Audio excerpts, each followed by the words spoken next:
السلام علیکم ورحمۃ اللہ وبرکاتہ۔ میں ہوں ایاز اللہ اور آپ کا ہمارے چینل پر خیر مقدم ہے۔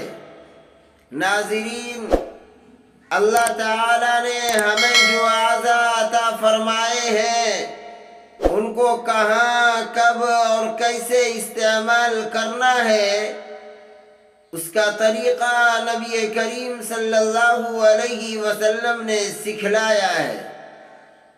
اگر تعلیمات نبوی کے عین مطابق ان اعضاء کو استعمال کیا جائے تو اس پر اللہ کے نبی سرکار دو عالم صلی اللہ علیہ وسلم نے جنت کی ضمانت دی ہے، جنت کی گارنٹی دی ہے۔ ہر مسلمان خواہ وہ عملی اعتبار سے کمزور ہو اور گنہگار ہو، اس کی خواہش اور تمنا ہوتی ہے کہ اللہ تعالیٰ اسے جہنم سے بچا کر جنت عطا فرمائے۔ ناظرین، کس قدر خوشی کی بات ہے، خوش نصیبی کی بات ہے کہ ہماری یہ خواہش پوری ہو سکتی ہے، اور اس کے پورا ہونے کی ضمانت خود اللہ کے نبی سرکار دو عالم صلی اللہ علیہ وسلم نے بتائے ہیں۔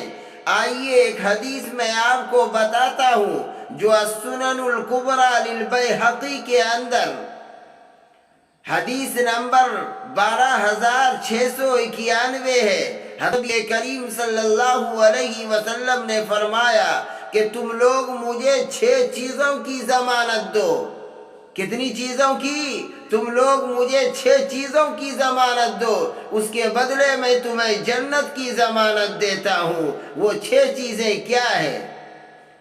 نمبر 1، جب بات کرو تو سچی بات کرو، یعنی جھوٹ نہ بولو۔ نمبر 2، جب وعدہ کرو تو اسے پورا کرو، یعنی وعدہ خلافی نہ کرو، وعدہ کو نہ توڑو۔ نمبر 3، جب تمہارے پاس امانت رکھی جائے تو اسے صحیح طور پر واپس کرو، یعنی امانت میں خیانت نہ کرو۔ نمبر 4، اپنی شرمگاہوں کی حفاظت کرو، یعنی گناہوں سے بچاؤ۔ نمبر 5، اپنی نگاہوں کی حفاظت کرو، ناجائز اور حرام چیزوں کے دیکھنے سے بچاؤ۔ نمبر 6، اپنے ہاتھوں کو یعنی خود کو کسی پر ظلم کرنے سے روکو۔ اللہ ہم سب کو ان 6 چیزوں پر عمل کرنے کی توفیق عطا فرمائے، آمین۔